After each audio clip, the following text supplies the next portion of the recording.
آج امام اہل سنت کی ایک الگ شان اور ایک الگ پہچان میں آپ حضرات کے سامنے بیان کرنا چاہتا ہوں، اور وہ یہ ہے کہ امام اہل سنت امام احمد رضا کا علم حدیث میں مقام اور مرتبہ۔ کس میں؟ علم حدیث میں مقام اور مرتبہ۔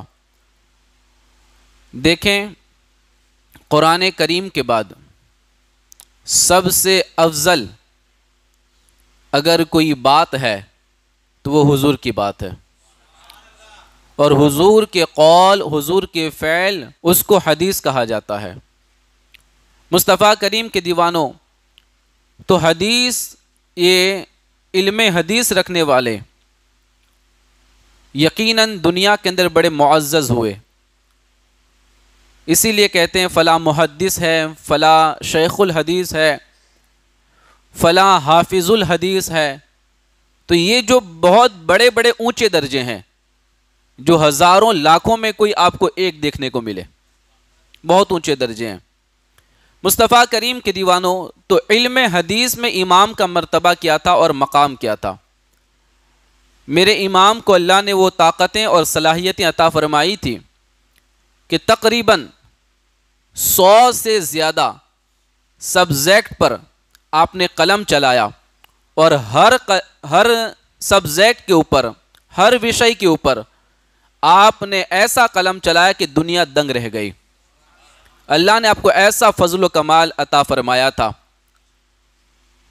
یہ جو چاند اور ستاروں کو دیکھ کر جو وقت معلوم کرتے ہیں، اس علم میں میرے امام کو ایسی مہارت حاصل تھی کہ رات ہو یا دن، اگر عین دوپہر بھی ہو، سورج صحیح سے دکھائی بھی نہ دیتا ہو، وہ سورج کو دیکھ کر جب گھڑی ملا لیتے اور پھر ٹائم صحیح گھڑی میں دیکھا جاتا تو 1 منٹ آگے اور 1 منٹ پیچھے بھی نہیں ہوتا تھا۔ یہ کمال اللہ نے امام اہل سنت کو عطا فرمایا تھا۔ یعنی ہر فن اور ہر کمال اللہ نے امام کو دیا تھا۔ اب علم حدیث کے اندر اللہ نے آپ کو کیا کمالات دیے، آپ دیکھیں۔ اگر ہم اس موضوع پر غور کریں کہ اعلی حضرت رحمت اللہ تعالی علیہ علم حدیث میں کیسی مہارت رکھتے تھے، تو بنیادی طور پر سیرت اعلی حضرت کے 3 ہمارے سامنے پہلو آتے ہیں، 3 پہلو۔ ایک پہلا پہلو علم حدیث کے اعتبار سے دیکھیں تو علمی اور فنی اعتبار سے اعلی حضرت کو علم حدیث میں کیسی مہارت تھی، یہ ہم کہہ سکتے ہیں۔ یہ پہلا پہلو ہے۔ دوسرا پہلو کہ احادیث پڑھنے میں، احادیث یاد کرنے میں، اور یاد کرنے کے بعد دوسروں تک پہنچانے میں اعلی حضرت کا انداز کیسا تھا، یہ ایک چیز۔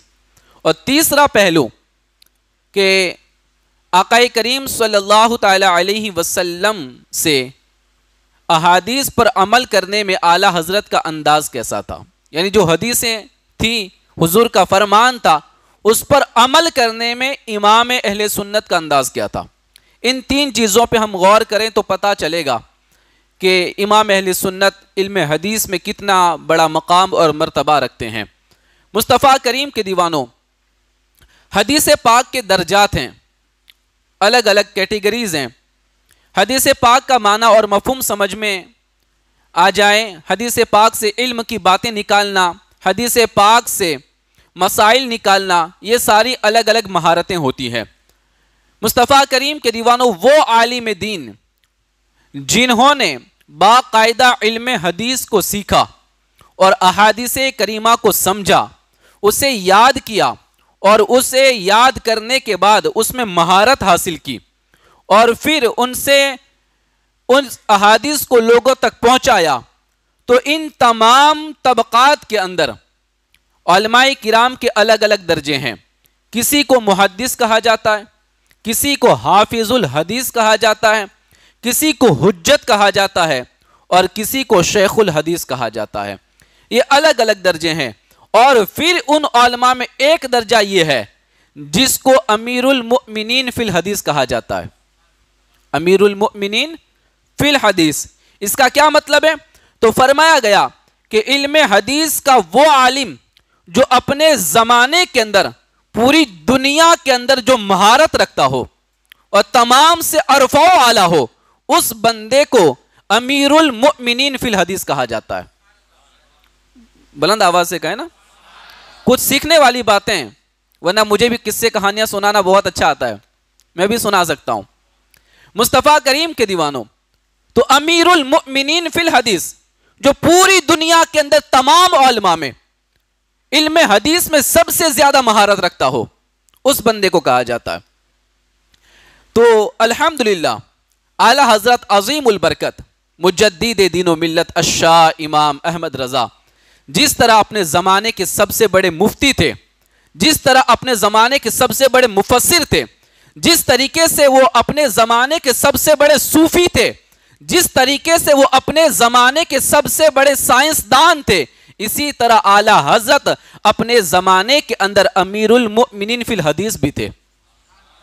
امیر المؤمنین فی الحدیث بھی تھے. آپ کو اللہ نے یہ سارے مرتبے اور مقام عطا فرمائے ہیں. اس بات کو اگر آسانی سے سمجھنا چاہے تو میں آپ کو سمجھاؤں. حضور امام اہل سنت کے دور مبارک کے ایک بہت ہی جلیل القدر عالم دین اور بہت بڑے محدث، جن کو پوری دنیا علامہ وسیع احمد سورتی کے نام سے یاد کرتی ہے. علامہ وسیع احمد سورتی رحمت اللہ تعالی علیہ، یہ اعلی حضرت کے دوست بھی ہیں. اور وسیع احمد سورتی وہ عظیم شخصیت جس نے 40 سال اپنی زندگی کے حدیث پاک کی خدمت کی ہے، اور حدیث پاک کی سب سے معتبر کتاب بخاری شریف جس کو شروع سے لے کر آخر تک زبانی یاد تھی. بلند آواز سے کہیں نا، پوری یاد تھی منہ پر بخاری شریف. آپ جانتے بخاری شریف کیسی کتاب ہے؟ اگر میں اس بخاری شریف کو اس ٹیبل پہ کھولوں نا تو یہ ٹیبل چھوٹا پڑ جائے، یہ ٹیبل چھوٹا پڑ جائے، اتنی بڑی کتاب ہے وہ. اور قرآن کریم کے بعد سب سے صحیح کتاب آج دنیا میں کوئی ہے تو وہ بخاری شریف ہے. اتنا بڑا درجہ اس کا. وہ علامہ وسیع احمد سورتی کو پوری منہ پہ یاد تھی، جس نے 40 سال حدیثیں پڑھی اور پڑھائی. اب جس نے زندگی کے 40 سال حدیثیں پڑھانے میں گزارے ہو، حدیث کی خدمت میں گزارے ہو، اللہ نے ان کو کتنا بڑا مقام دیا ہوگا، کتنا بڑا مرتبہ دیا ہوگا. وہی علامہ محدث وسیع احمد سورتی رحمت اللہ تعالی علیہ کے ایک شاگرد ہیں جن کا نام ہے محمد اشرفی میاں جیلانی، جن کو پوری دنیا محدث اعظم ہند کے نام سے یاد کرتی ہے. کون؟ محدث اعظم ہند. یہ محدث اعظم ہند کس کے شاگرد؟ علامہ وسیع احمد سورتی کے. علامہ وسیع احمد سورتی کے شاگرد ہیں. مصطفیٰ کریم کے دیوانوں، تو ایک بار محدث اعظم ہند علیہ رحمہ اپنے استاذ محدث وسیع احمد سورتی کی خدمت میں عرض کرتے ہیں اور سوال کرتے ہیں کہ علی جا، میرے استاذ مکرم، آپ اعلی حضرت امام اہل سنت کا ذکر بار بار کرتے ہیں، بار بار جب بھی کوئی بات آئے تو میرے امام نے یوں کہا، اعلی حضرت نے یوں کہا، اعلی حضرت نے یہ لکھا، اعلی حضرت نے یہ فرمایا. آپ بار بار اعلی حضرت کا ذکر کرتے ہیں، کیا بات ہے؟ تو اس کی کیا وجہ ہے؟ تو اس وقت جب محدث اعظم نے، آپ کے شاگرد نے جب یہ سوال کیا تو محدث وسیع احمد سورتی کی آنکھوں میں آنسو آ گئے اور جوش عقیدت میں تڑپ کر فرماتے میں اور میرا خاندان، پورا خاندان الحمدللہ پہلے سے مسلمان ہے، مگر جب سے میں نے اعلی حضرت سے ملنا شروع کیا، ان سے میری دوستی ہوئی، ان سے ملاقات ہونے لگی، مجھے ایمان کی مٹھاس پیدا ہونے لگی ہے، مجھے ایمان کی چاشنی ملنے لگی ہے، میرا ایمان جو میرے اندر ہے اس کی حلاوت مجھے ملنے لگی ہے. بس جن کے صدقے میں ایمان کی مٹھاس ملی ہو، بھلا اس کو بھولا کیسے جا سکتا ہے، بھلا اس کا ذکر کیسے چھوڑا جا سکتا ہے. تو وہ محدث جس کو بخاری پوری یاد ہے، جس نے 40 سال حدیث کی خدمت کی ہے، وہ بھی کہتا ہے کہ اعلی حضرت کا ذکر کرنے سے دلوں کو چین ملتا ہے، ایمان تازہ ہو جاتا ہے، ایمان میں مٹھاس پیدا ہوتی ہے. مصطفیٰ کریم کے دیوانوں، تو جب اتنے بڑے محدث کو اعلی حضرت کا نام لینے سے ان کے ایمان کو تازگی مل سکتی ہے تو ہم جیسے گنہگار لے لے تو کیا بات ہے. ہمیں کتنا بڑا اپنے ایمان کے اندر تازگی پیدا کرنے کا موقع ملا ہے کہ ہم ان کا بار بار ذکر کریں اور اپنے ایمان کو تازہ کریں. مصطفیٰ کریم کے دیوانوں، اعلی حضرت کوئی عام شخصیت نہیں، وہ اللہ کی نشانیوں میں سے ایک نشانی ہے، میرے نبی کے معجزوں میں سے ایک معجزہ ہے، اور غوث پاک کی کرامت میں سے ایک کرامت ہے. یہ ہے اعلی حضرت عظیم البرکت مصطفیٰ کریم کے دیوانوں. تو جب محدث سورتی رحمت اللہ تعالی علیہ نے جب یہ جملہ کہا تو اس وقت پھر محدث اعظم ہند علیہ رحمہ عرض کرتے ہیں کہ استاذ محترم علی جا، کیا اعلی حضرت علم حدیث میں آپ کے برابر ہیں؟ یعنی آپ کے برابر ہیں، کیونکہ آپ نے 40 سال علم حدیث کی خدمت کی ہے، آپ نے یہ حدیثیں پڑھی، حدیثیں پڑھائی ہے، جس کو بخاری پوری یاد ہے. تو کیا اعلی حضرت علم حدیث میں آپ کے برابر تھے؟ تو جب یہ سوال کیا تو اس وقت محدث وسیع احمد سورتی نے برجستہ فرمایا ہرگز نہیں. پھر فرمایا شہزادے آپ کچھ سمجھے میرے ہرگز نہیں کا مطلب کیا ہے؟ سنیے، اعلی حضرت امیر المؤمنین فی الحدیث ہے. کیا کہا؟ اعلی حضرت امیر المؤمنین فی الحدیث ہے. آپ میری برابری کی بات کرتے ہو، پوری دنیا میں ان کے برابر کا کوئی نہیں ہے، پوری دنیا میں ان کے ٹکر کا کوئی نہیں ہے. میرے جیسے ہزاروں وسیع احمد سورتی اعلی حضرت کے قدموں پہ نثار ہے. مصطفیٰ کریم کے دیوانوں، 40 سال علم حدیث کی خدمت کرنے والا بندہ یوں کہے کہ میرا تو ان کے سامنے کوئی ٹھکانہ نہیں، بلکہ میری طرح ہزاروں لاکھوں لوگ ان کے برابر نہیں ہو سکتے ہیں. مصطفیٰ کریم کے دیوانوں، یہ ذات ہے اعلی حضرت کی، یہ ذات ہے امام اہل سنت کی. مصطفیٰ کریم کے دیوانوں، تو یہ اعلی حضرت عظیم البرکت کا علم حدیث کے اندر یہ مقام اور مرتبہ تھا.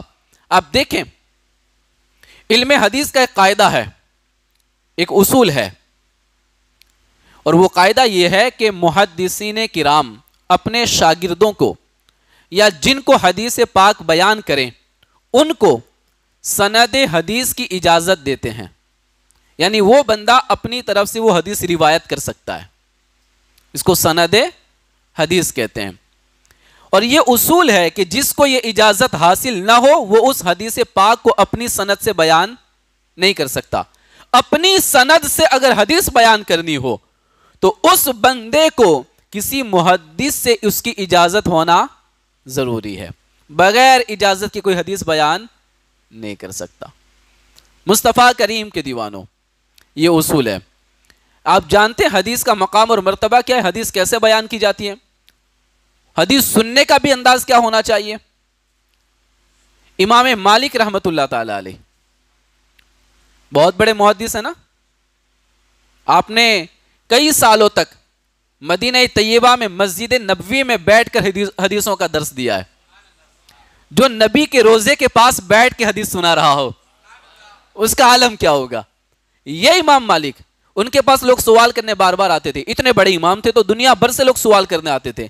اب پوری دنیا سے لوگ مدینہ جاتے ہیں نا، اب جو بھی مدینہ جائیں کوئی بھی مسئلہ ہو تو کہا وہاں پوچھ لیں گے، امام مالک سے پوچھ لیں گے. لوگ ان سے مسئلہ پوچھنے آتے تھے تو کچھ لوگ مسئلہ پوچھتے تھے یہ جائز ہے یا ناجائز ہے، تو آپ جب بھی بندہ آتا تو فوراً اس کا جواب دے دیتے تھے. جب بھی آتا دروازہ کھولا، آئیے کیا بات ہے؟ کہا یہ مسئلہ ہے. کہا ٹھیک ہے، اس کا جواب یہ ہے، جا سکتے ہیں، ہو گیا. لیکن اگر کوئی بندہ آ کر یوں کہتا حضور مجھے حدیث سننی ہے، بلند آواز سے کہے نا، مجھے حدیث سننی ہے، مجھے فلاں حدیث سننی ہے، تو امام مالک کہتے ٹھیک ہے آپ بیٹھیے یہاں پہ.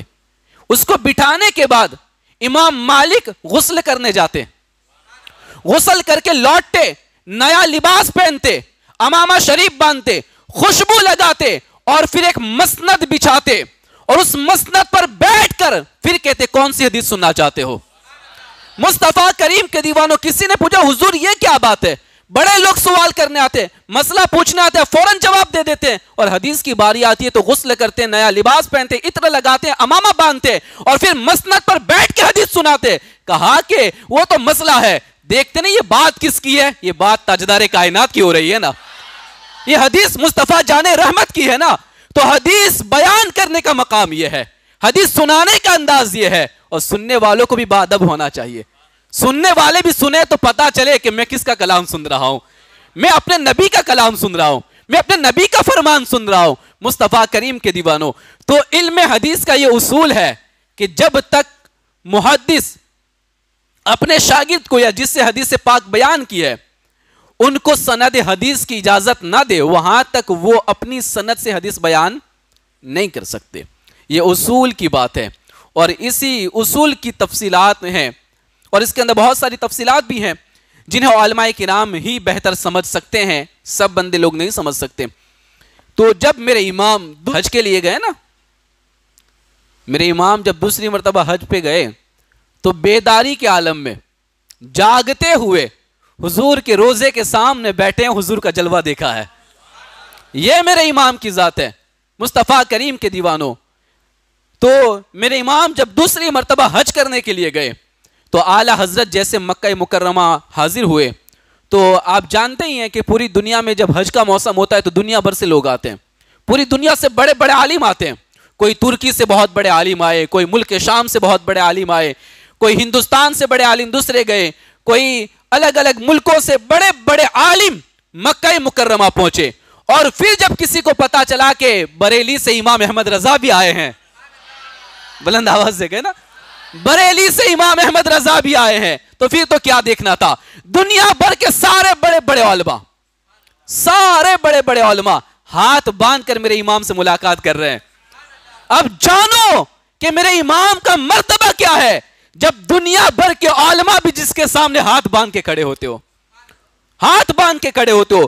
دنیا بھر کے بڑے بڑے علماء, مصر کے علماء, شام کے علماء اور دوسرے بڑے بڑے ملکوں کے علماء آپ کے پاس آئے. اب کیا تھا, اعلیٰ حضرت عظیم البرکت رحمت اللہ تعالی علیہ کے پاس وہ سارے آئے, تو علماء کرام آتے گئے, اور ان میں کئی علماء تھے جنہوں نے اعلیٰ حضرت سے علم دین کے بعض مشکل مسائل پوچھے, میرے امام نے اسی وقت جواب بھی عطا فرمائے. اور کئی وہ تھے جنہوں نے بعض علوم حاصل کیے امام کے پاس بیٹھ کر, جو بھی نہیں سمجھ میں آتا تھا وہ سارا پوچھا میرے امام کو, میرے امام نے جواب عطا فرمائے. بلکہ میرے امام نے وہاں قلم اٹھا کر ایسے جواب دیے جو آج کتابوں کی شکل میں موجود ہے, کتابوں کی شکل میں موجود ہے. اس وقت بڑے بڑے محدثین کی ایک تعداد تھی جنہوں نے اس موقع پر باقاعدہ اعلیٰ حضرت سے سند حدیث کی اجازتیں مانگی. امام آپ اجازت دے دے, آپ ہمیں سند حدیث کی اجازت دے دے. اس وقت میرے امام نے دنیا کے بڑے بڑے محدثوں کو سند حدیث کی اجازت دی. اس کے بعد انہوں نے اپنی طرف سے وہ سند لگا کر حدیث بیان فرمائی. پتا کرو جو دنیا کے بڑے بڑے عالموں کو سند حدیث کی اجازت دے اس ذات کا نام امام اہل سنت, اس ذات کو اعلیٰ حضرت کہا جاتا ہے. مصطفیٰ کریم کے دیوانوں, تو یہ تھا علمی مقام آپ کا, علمی معیار آپ کا, مصطفیٰ کریم کے دیوانوں. اب دوسری بات جو مجھے بیان کرنی ہے وہ یہ ہے کہ اعلیٰ حضرت حدیث پاک کا مطالعہ کیسا کرتے تھے, کیسے پڑھتے تھے اسے. کتنی کتابیں پڑھی آپ نے حدیث کی, آپ غور سے سنیں, کتنی کتابیں پڑھی. تو آپ دیکھیں, ایک بار اعلیٰ حضرت عظیم البرکت مجدد دین و ملت سے پوچھا گیا آپ نے حدیث پاک کی کون کون سی کتابیں پڑھی ہے اور آپ نے پڑھائی ہے اور آپ مطالعہ بھی کرتے ہیں. تو آپ نے فرمایا کہ بخاری, مسلم, ابو داؤد, ترمذی, نسائی, ابن ماجہ, یوں میں نے 31 کتابوں کے نام گنوا دیے. کتنے؟ 31 کتابوں کے, اونلی حدیث کی کتاب, صرف حدیث کی کتاب, تفسیر کی نہیں, فقہ کی نہیں, سیرت کی نہیں, یہ سب الگ الگ ہے, اس کی بات نہیں ہو رہی, صرف حدیثوں کی کتاب. 31 کتابوں کے نام گنوانے کے بعد فرمایا کہ یہ اور ان کے علاوہ بھی بہت ساری کتابیں ہیں. کیا فرمایا؟ یہ اور ان کے علاوہ بھی حدیث کی 50 سے زائد کتابیں میرے درس, تدریس اور مطالعے کے اندر شامل رہتی ہے. مصطفیٰ کریم کے دیوانوں, سبحان اللہ, 50 سے زیادہ کتابیں اعلیٰ حضرت کے درس اور تدریس اور مطالعے میں رہتی تھی. شاید محسوس ہو رہا ہے کہ صرف 50 کتابیں, اگر ان کتابوں کی تفصیلات میں اگر آپ کے سامنے پیش کروں کہ وہ 50 کتنی بڑی بڑی کتاب, تو آپ دنگ رہ جائیں گے. مصطفیٰ کریم کے دیوانوں, یہ جو 50 کتابوں کے نام انہوں نے گنوائے یا انہوں نے بتایا کہ میں ان کتابوں کا مطالعہ کرتا ہوں؟ آپ کو میں بتا دوں، اس میں پہلی کتاب بخاری شریف لے لیں، ایک کتاب بخاری شریف لے لیں۔ یہ میں اس لیے بتا رہا ہوں آپ کو کہ ہمیں پتا چلے کہ ہمارے بزرگان دین علم دین کے معاملے میں کیسی کوششیں کرتے تھے، کیسے علم حاصل کرتے تھے، کیا سیکھتے تھے، وہ کتنا جذبہ تھا کتابیں پڑھنے کا۔ میں نے 2 جمعہ پہلے کہا نا، پڑھو، کتابوں کا مطالعہ کرو۔ یہ میں نے کہا، یہ کیوں کہا؟ سنیں، ایک حدیث کی کتاب بخاری شریف جس کے اندر 1823 صفحات ہیں۔ کتنے؟ 1823 صفحے، اور اتنی کتاب نہیں ہے، اتنی بڑی ہے۔ اس کے 1823 صفحات ہیں، اس میں تقریباً 7563 حدیثیں ہیں۔ کتنی؟ 7563 حدیثیں۔ پھر اس کے بعد مسلم شریف، بہت بڑی کتاب حدیث کی، وہ بھی 1175 صفحات پر مشتمل ہے۔ اس کی سائز بھی سیم بخاری شریف کی طرح ہے، اس میں بھی 3033 حدیثیں ہیں۔ ابو داؤد شریف جس کے اندر 5273 حدیثیں ہیں، ترمذی شریف جس کے اندر 3958 حدیثیں ہیں، نسائی شریف جس کے اندر 5769 حدیثیں ہیں، ابن ماجہ شریف جس میں 4341 حدیثیں ہیں۔ یہ صرف میں نے آپ حضرات کے سامنے چند کتابیں پڑھی، اب ان حدیثوں کا ٹوٹل لگا لیں، حدیثوں کا ٹوٹل لگا لیں تو پتا چلے یوں تو ان 50 کتابوں میں سے صرف 20 کتابوں کی اگر ہم 20 جلدیں ان کے صفحات اور ان کے حدیثوں کا ذکر کریں تو ایسا لگتا ہے کہ تقریباً 49 جلدیں، ان کے کل صفحات دیکھیں تو 29,903 صفحات، اور ان میں کل حدیثیں دیکھیں تو 1,34,811 حدیثیں۔ بلند آواز سے کہیں نا یار، 1,34,811 حدیثیں۔ اور پھر فرمایا کہ یہ بھی حدیث پاک کی صرف 20 کتابوں کی بات ہو رہی ہے۔ کتنے؟ صرف 20 کتابوں کی تفصیل ہے، اور اعلی حضرت فرماتے ہیں کہ میرے مطالعے میں تو 50 سے زیادہ کتابیں حدیث کی۔ اور آپ دیکھیں، پھر آپ دیکھیں تو پتا چلے کہ اس سے زائد کیا مراد ہے، 55 کتابیں، 60 کتابیں یا اور بھی زیادہ کتابیں ہو سکتی ہے۔ اور آپ کو میں کیا بتاؤں، ان احادیث کو اگر الگ الگ کیا جائے تو کل 10,000 حدیثیں جمع ہوئی۔ پھر حدیث پاک کی اصل کتابوں میں اگر ہم تلاش کریں تو پتا چلتا ہے کہ اس میں تو پھر لاکھوں حدیثیں ہیں جو میرے امام نے مطالعہ کیا۔ پیارے آقا صلی اللہ تعالی علیہ وسلم کے پیارے دیوانوں، میرے امام کو 100 سے زیادہ سبجیکٹ پر، علوم پر مہارت حاصل تھی۔ جب میرے امام کے پاس کوئی مسئلہ پوچھتا نا، نارمل مسئلہ، تو اس کا جواب کیسے ہوتا؟ ہاں یا نا میں؟ نہیں، ایک مسئلے کے جواب میں پوری کتاب لکھ کے دیتے تھے۔ بلند آواز سے کہے نا، پوری کتاب لکھ کے دیتے تھے۔ میں یوں ہی نہیں کہتا، میں آپ کو سنا رہا ہوں۔ اعلی حضرت کی بارگاہ میں ایک سوال ہوا کہ سجدہ تعظیمی جائز ہے یا ناجائز؟ سجدہ تعظیمی یعنی کسی بندے کے سامنے بندہ جھک جائے، سجدہ کرے، عبادت کی نیت سے نہیں، اس کی رسپیکٹ کی نیت سے، تعظیم کی نیت سے، تو کیا جائز ہے یا ناجائز ہے؟ تو میرے امام نے جب قلم اٹھایا تو پھر کہا کہ یہ ناجائز ہے۔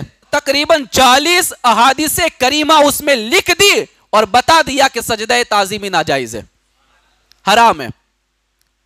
بس ہانا بھی کہہ سکتے تھے نا، لیکن 40 حدیثیں لکھ کر جواب دیا تاکہ کوئی مائی کا لال جواب بھی نہ دے سکے، اس کا رد بھی نہ کر سکے۔ مصطفیٰ کریم کی دیواروں۔ پھر اعلی حضرت کی بارگاہ میں ایک سوال کیا گیا کہ لوگ کہتے ہیں کہ نبی پاک صلی اللہ تعالی علیہ وسلم دافع البلا یعنی مصیبتوں کو دور کرنے والے نہیں ہیں معاذ اللہ، اور ایسا کہنا شرک ہے، ایسا لوگ کہتے ہیں، کیا یہ صحیح ہے؟ تو پھر امام اہل سنت نے اس کا جواب دیا اور کہا کہ میرے آقا تو دافع البلا بھی ہے اور دافع الوبا بھی ہے، حضور سے جو مانگو وہ عطا کرتے ہیں۔ اور صرف کہا نہیں، میرے امام نے اس بات کو ثابت کرنے میں 300 حدیثیں لکھ دی ہے۔ بلند آواز سے کہے نا یار، کتنی؟ 300 حدیثیں لکھ دی ہے۔ اگر کوئی مائک پہ آکے بول جائے نا تو کہو کہ تیری بات پر کہ تو کہتا ہے کہ ایسا کہنا شرک ہے، کوئی حدیث بتا دے، کوئی حدیث بتا دے۔ وہ ایک حدیث نہیں بتا پائے گا، اور میرا امام اپنے عقیدے کے ثبوت میں 300 حدیثیں پیش کر رہا ہے، 300 حدیثیں پیش کر رہا ہے۔ اور پھر آپ نے یہ 300 حدیثیں بیان فرمائی. پھر کسی نے آ کے میرے امام کی بارگاہ میں سوال کیا کہ بعض لوگ کہتے ہیں کہ نبی پاک صلی اللہ تعالی علیہ وسلم جن کو آپ تمام نبیوں سے افضل مانتے ہیں تو کیا وہ تمام نبیوں سے افضل ہے؟ یہ سوال کیا. تو اس وقت میرے امام نے میرے نبی کی عظمت پر، نبی کے افضل ہونے پر قرآن کی آیتیں تو پیش کی ہی کی، 100 حدیثیں بھی لکھ ڈالی کہ میرا نبی تمام نبیوں کا سلطان ہے، میرا رسول تمام رسولوں کا سردار ہے اور سب سے افضل ہے. اس بات پر آپ نے 100 حدیثیں لکھ ڈالی. مصطفیٰ کریم کے دیوانوں، فرشتوں کی پیدائش کیسے ہوئی؟ کسی نے سوال کیا فرشتوں کی پیدائش کیسے ہوئی؟ تو اس موضوع پر کلام کرتے ہوئے میرے امام نے 24 حدیثیں بیان فرمائی ہے. میرے آقا صلی اللہ تعالی علیہ وسلم قیامت کے دن شفاعت فرمائیں گے، وہ شفیع محشر ہے. اس موضوع پر آپ نے 40 حدیثیں ذکر فرمائی. داڑھی کی اہمیت پر اور داڑھی کی سنت ہونے پر میرے امام نے 56 حدیثیں پیش فرمائی ہے. کتنی؟ 56 حدیثیں پیش فرمائی. اور جب کسی نے پوچھا کہ ماں باپ کی عظمت کیا ہے، ماں باپ کا مرتبہ کیا ہے، تو ماں باپ کی عظمت بیان کرنے میں میرے امام نے 91 حدیثیں پیش فرمائی ہے، 91 حدیثیں پیش فرمائی. مصطفیٰ کریم کے دیوانوں، اور بھی بہت سارے ایسے مسائل ہیں جس کو ہم شمار کرنا چاہے تو شمار نہیں کر سکتے. میرے امام ایک ایک مسئلے کے جواب میں سینکڑوں حدیثیں پیش فرما دیتے تھے، درجنوں حدیثیں پیش فرما دیتے تھے. میرا امام کوئی ایک ذات کا نام نہیں، میرا امام تو چلتی پھرتی لائبریری کا نام ہے. ہزاروں کتابیں جس کے دماغ میں چلتی ہو وہ میرا امام. مصطفیٰ کریم کے دیوانوں، آج کھٹمل کی طرح لوگ پیدا ہوتے ہیں، کھٹمل کی طرح، اور امام کی عظمت کو ناپنے کی کوشش کرتے ہیں. آج گجراتی کتابیں پڑھ پڑھ کے لوگوں کو مسئلے بیان کرنے والے امام کی عظمت پہ انگلیاں اٹھاتے ہیں اور اعلیٰ حضرت کی شان میں گستاخیاں کرتے ہیں. انہیں بتا دیا جائے تیرا ایمان بھی بچا ہے نا تو میرے امام کا صدقہ ہے، تیرا ایمان بھی بچا تو یہ امام اہل سنت کا صدقہ ہے. مصطفیٰ کریم کے دیوانوں، آج جو دنیا کے اندر سنیت قائم ہے اور چمک رہی ہے، یہ تاجدار بریلی کا فیضان ہے. اگر وہ نہ ہوتا تو ہم بھی کہیں گمراہ ہو جاتے، ہم بھی شرک اور بدعت میں پڑ جاتے، اور ہم بھی نہ میلاد مناتے، ہم نہ 11ویں کرتے، اور نہ ہم چھٹی کرتے، ہم بھی کچھ نہ کرتے. یہ چھٹی چل رہی ہے، یہ 11ویں چل رہی ہے، یہ 12ویں کا جلوس نکل رہا ہے. یہ ساری برکتیں میرے امام کی ہے، یہ ساری برکتیں میرے امام کی ہے. مصطفیٰ کریم کے دیوانوں، بس میں بات کو یہیں پر ختم کرتا ہوں. اللہ تعالی ہم سب کو ان کے مرتبے کو سمجھنے کی توفیق عطا فرمائے. وآخر دعوانا ان الحمد للہ رب العالمین.